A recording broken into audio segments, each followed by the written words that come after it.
नमस्ते सारस्वते देवे गौरवाणी प्रचारिणे निर्विशेष शून्यवादी पाश्चात्य देशतारिणे जय श्री कृष्ण चैतन्य प्रभु नित्यानंद श्री अद्वैत गदाधर श्रीवासादि गौर भक्त वृंद हरे Krishna Krishna Krishna Hare Hare Hare Ram Ram Ram Hare Hare.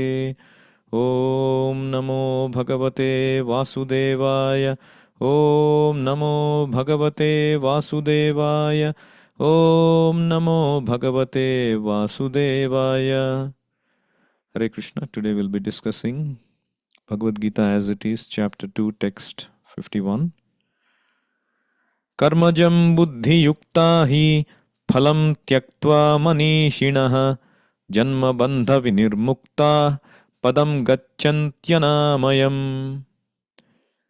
Now Krishna explains the result of doing our duty in Buddhi Yoga.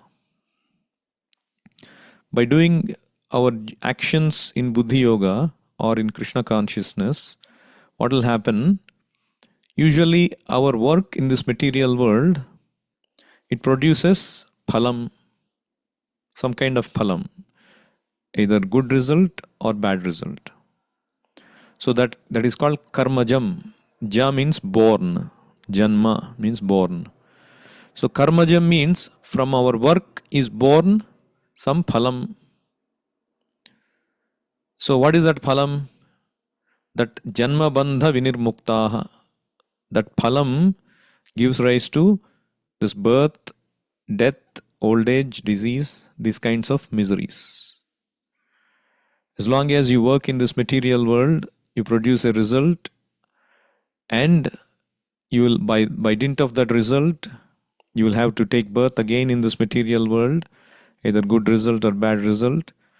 The moment you take birth again in this material world, these four miseries are there. Janma mrityu jara vyadhi, which is nothing but Krishna is saying Janma bandha vinirmukta. Janma bandha. These are called Janma bandha. So this karmajam, phalam, Janma bandha, but by performing this work in Krishna consciousness, buddhi yukta hi, that phalam, that manishinaha, that smart person, this person who performs work in Krishna consciousness is being called as manishinaha. Manishi and manishi. Manishi means it's an ordinary human being. Manishi means a very thoughtful, very intelligent. So this manishi, one who performs work in Krishna consciousness, he escapes this karmajam phalam janma bandha tyaktva. He gives up.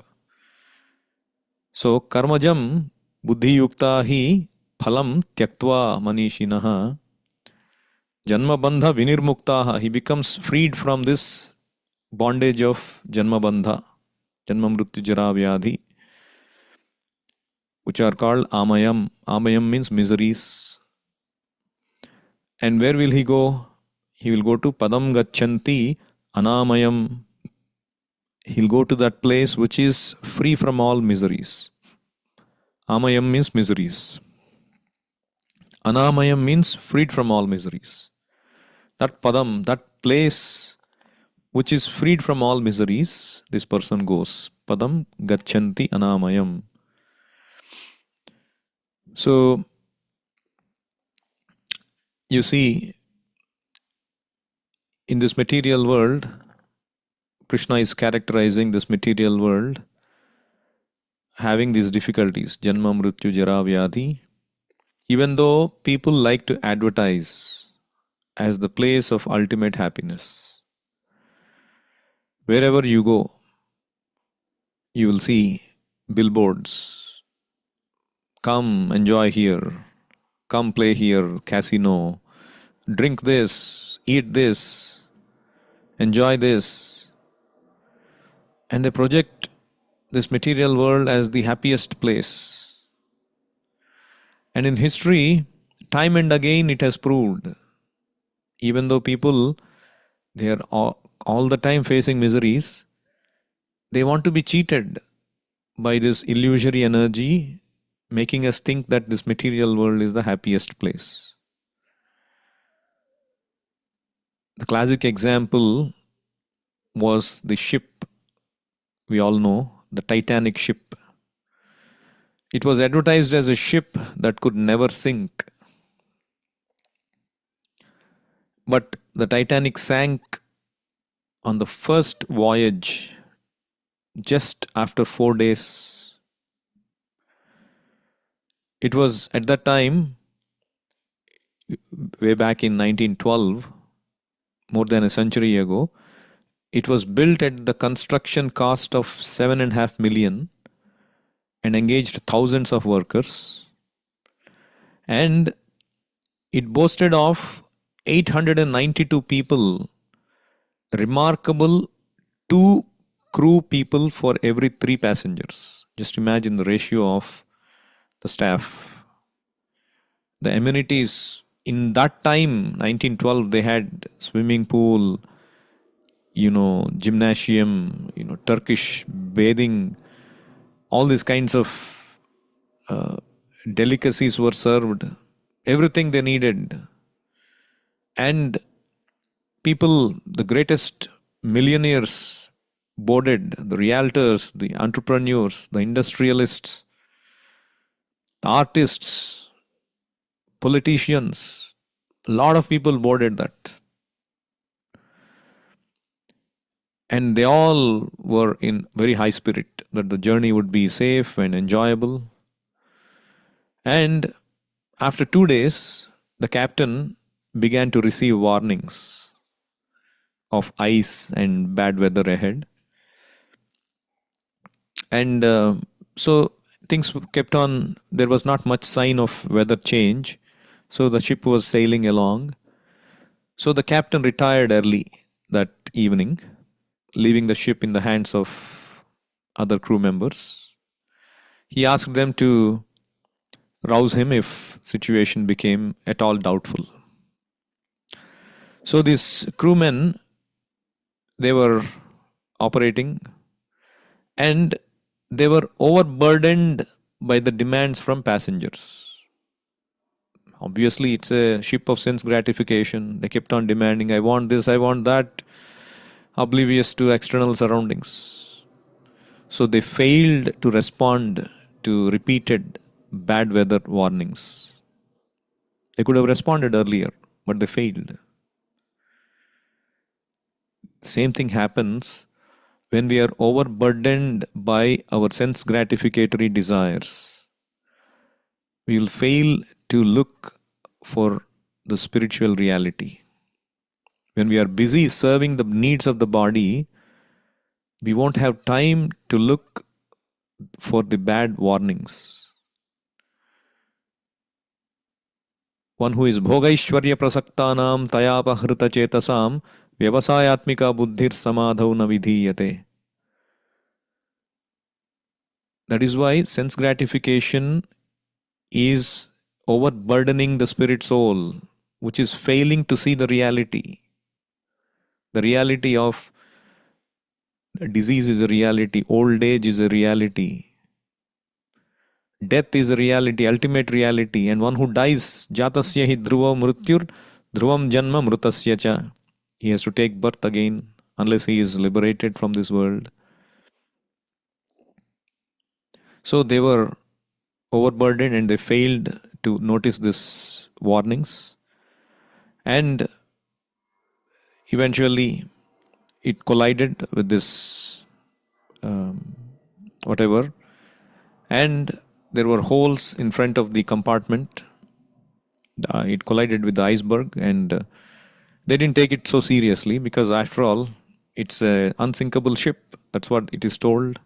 So even though in the life we are given jolts in terms of teeth falling down or hair graying or in the body not, the metabolism is waning and all these kinds of signals are coming. They are like, the holes in this ship, the water has entered and nobody could notice. They were happily enjoying.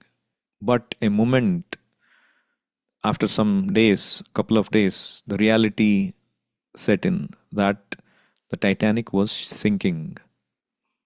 we also will have a reality set in after old age. Yes, we are going to die very soon. In fact, in people who become old, it's unfortunate reality, they are waiting for the death. They are bedridden, or they lose all their relations, their loved ones, they're all alone, and they're literally waiting for death. One Westerner was speaking to me. He was a devotee. He worked in this paramedics. One time he told us that these paramedics are the people who go and attend to people who call 911. So people would call 911 and they go and in a rush and they try to attend to their medical emergency. And they open the door. Inevitably, it is an old person, all single, living single in their home. And they call 911 just to talk to somebody because they don't know whom to talk. Nobody they can talk. They don't have anybody to talk to. And they call 911 just to talk to somebody because they feel like dying. And they want to die, but they cannot. So this is the misery of this world. And so eventually Titanic sank. More than 1,500 people went down with it. So this material world, as much as it may be advertised as a Titanic, but it will sink. Inevitably it will sink. There is no shelter in this material world except the shelter of Krishna. As Prahlad Maharaj says in his prayer to Narsimhadev, one of the beautiful prayers, he prays like this. Balasya neha sharanam pitarau narsimha nartasya chagadam udanvati madjato nau taptasya tat pratividhirya ihanja sheshtas tavad vibhotanubhrutam tvadupekshitanam. So what he says is, O Lord Narsimha, if the parents think that, or if the child thinks that the parents are his shelter, no. Balasya na iha sharanam pitarau. In front of the parent, the child might get hurt, might fall down, might cause an accident. No, the parents are not the shelter. Balasya na iha sharanam pitarau. Nartasya cha agadam. For a distressed man, diseased man, na agadam, if one thinks medicine is my shelter, no. Medicine may not cure your disease, as we all know. It's not a guarantee. The surgery may not cure your disease. The doctor may not help. He may fail in his duty. The treatment may not work. So nartasya chagadam udanvati majjato now. If one thinks that the boat on the ocean can protect a drowning man, no, the boat itself, see how the Titanic has capsized. So we may take as pratividhi some kind of a remedy for our distress in this world. They are not true remedies. As long as they are upekshitanam, padupekshitanam, not cared for, not protected by the Lord. So the Lord is the real shelter. So we are all taking endeavors in various means for counteracting the sufferings of this material world. None of them are guaranteed measures for protection. The ultimate shelter is the Lord. In the history, no one has been successful in conquering these miseries of this material world. Only Krishna is the ultimate shelter. This material world in Srimad Bhagavatam is also described as Padam Padam Yad Vipadam. What will happen the next moment, nobody knows. You're walking and suddenly something may happen and a thunderstorm may hit. Some time ago, I heard a news that somebody was eating watermelon and they died. How? The seed of the watermelon, it was a little big, it went and got stuck within the throat and they just could not take it out. This man died out of getting choked. So, like that, how many times we have seen? Suddenly, danger strikes a young person, a child, a healthy man. Suddenly, he'll be doing happily playing or walking. Suddenly, heart attack and he dies. Or you're walking on a completely separated path and a car might run out of control and fall on you or you get hit. Padam padam yad vipadam. That is why it is said that this world is not meant for a gentleman. It's not a happy place for inhabitation. Our place is meant for the spiritual world. Padam gachanti anamayam, as Krishna is saying. So Bhagavatam says, Samashritaye padapallavaplavam mahat padam punya yasho murare bhavambudhirvatsa padam param padam padam padam yad vipadam natesham.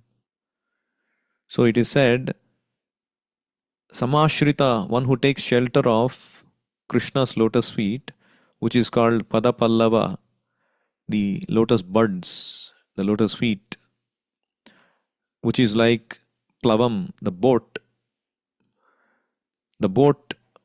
of the boat which carries us on this material ocean. Mahat Padam, this material ocean, this material world is Mahat Tattva, material energy is Mahat Tattva, but it stays at the lotus feet of Krishna. And one who takes shelter of the lotus feet of Krishna, Punya Yasho Murare, Bhavambudhi, this material ocean, the huge material ocean, Bhavambudhir, it becomes as small as water contained in a calf's hoof print. When the calf walks and it creates some footmarks, the puddles of water will be contained in that footprints. And anybody can cross over very easily. Even a child can cross over. So one who takes shelter of Krishna can easily cross over. So who is that foolish person who will not take shelter of the lotus feet of Krishna? If that is such an easy thing. So yesterday in one lecture, I was hearing Prabhupada was saying, so somebody, let's say, they are struggling in life and very poor, not even something to eat, hardly any clothing or shelter. And say, let's say a rich man, a millionaire, a billionaire comes. And then he says, from now on, don't worry, I'll take care of you. Just do this. Do this 1, 2, 3, 4. Just do this, which is very, very much possible within his means. Don't worry, I'll take care of everything. You will not have any problem anymore. So how confident we will be. How easy it is. Isn't it? So if that is the case for an ordinary billionaire in this material world, Krishna is Sarvaloka Maheshwaram. He is the Parameshwara. He is the proprietor of everything. He is saying, I will take care of you. Masuchaha, don't worry. Aham tvam sarva papebhyo mokshayishyami. Just surrender to me, follow my instructions. But we don't want to surrender. We want to live a wretched life in this material world, trying to swim. Miche mayar vache yatcho bheshe khatcho habudubu bai, as Bhaktivinoda Thakur says. This material world, living is like swimming across the tides. Sometimes getting floated, sometimes getting drowned. But we like to face these challenges. Nobody wants to surrender to Krishna. So, Bhagavad Gita is saying the ultimate disaster management. We all try to manage those disasters. The ultimate disaster management is a very simple, which is surrender to Krishna. So, in history, this example is given. So, there was this king called Priyavrata. So, we know Swayambhu Manu, the first Manu in the day of Brahma. So, Brahma is, every day of Brahma has 14 Manus. We are in the middle of Brahma's day, 7th Manu right now. And during the first Manu, way back, the first Manu had one son named Priyavrata. So Manu wanted him to be engaged as a king. But this Priyavrata was fully Krishna conscious. He was disciple of Narada Muni. He went away from home and he was happily cultivating Krishna consciousness. But Brahma, Swayambhu Manu, came and requested him, my dear son, this universe needs your rule. We are Kshatriyas, we need to rule this universe. And Priyavrata was not inclined. He said, I'm happy doing Krishna consciousness. After all, we have to go back to Godhead. And whatever he told, he would not budge. Finally, Swayambhu Manu had to take help of Lord Brahma to come and request Priyavrata.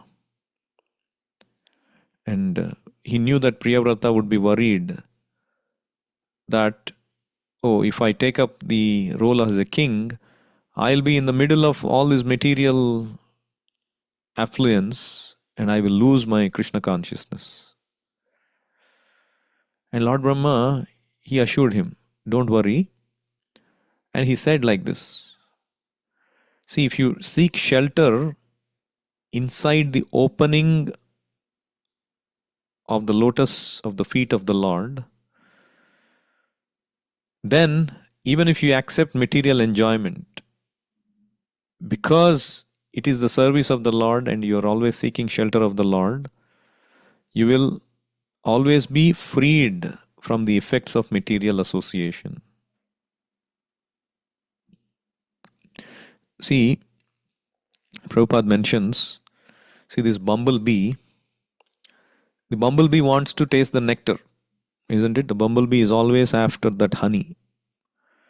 So it wants to taste the nectar from the lotus flower and drink its honey. But usually it is disturbed by the sunshine and external winds. It cannot peacefully enjoy that nectar. But there is a method by which it undisturbedly enjoys that nectar. How? When it enters the opening of the lotus flower, which is, it goes inside, and then the lotus flower is closed a little bit, and it is now protected from the sunshine, and it is undisturbed by the other external influences. And then it can enjoy that nectar unrestrictedly. So the bee is undisturbed. Similarly, one who always seeks shelter of the lotus feet of the Supreme Personality of Godhead is protected from all dangers. Just like this lotus is protecting this bee from all dangers. So one who takes shelter of Krishna is protected from all dangers.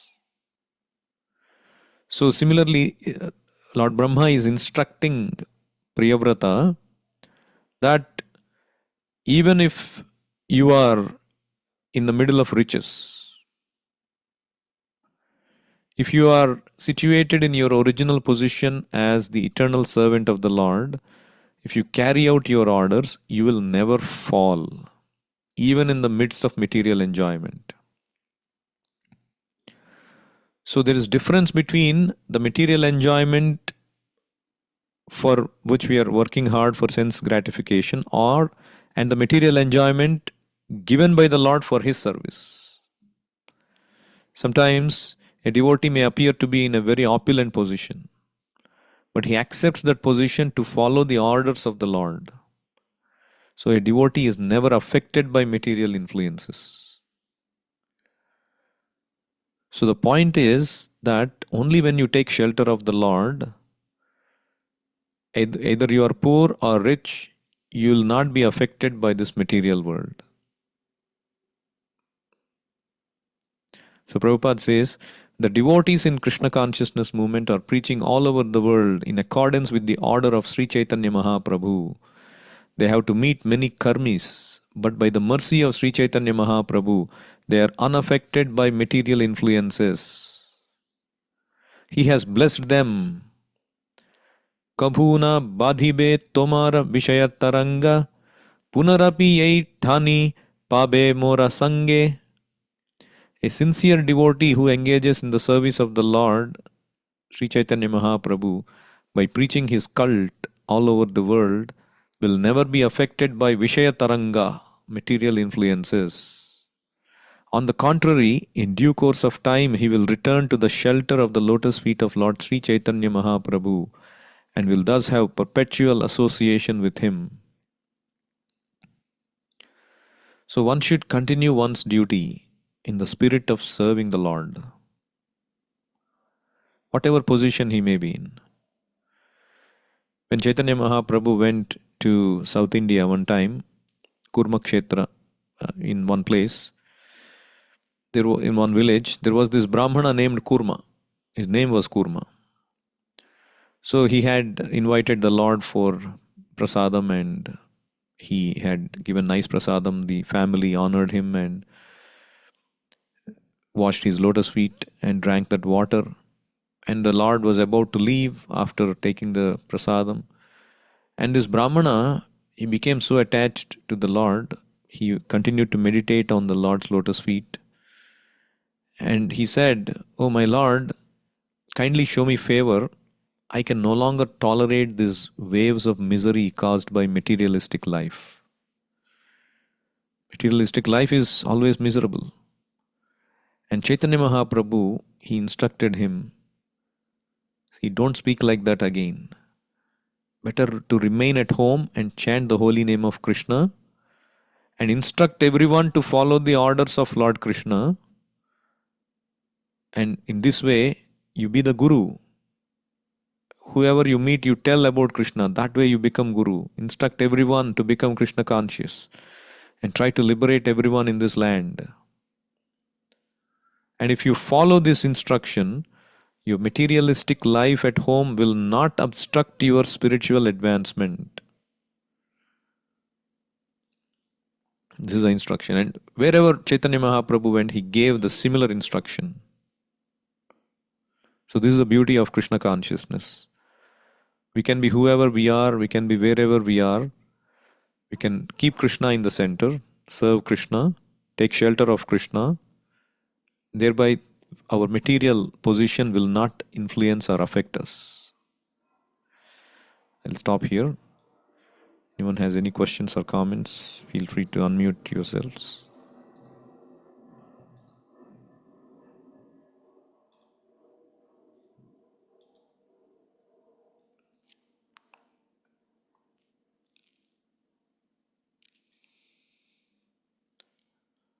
Bhagavad Gita as it is ki jai, Srila Prabhupada ki jai, Nitai Gaur Premanande, Hari Hari Bol, Hare Krishna.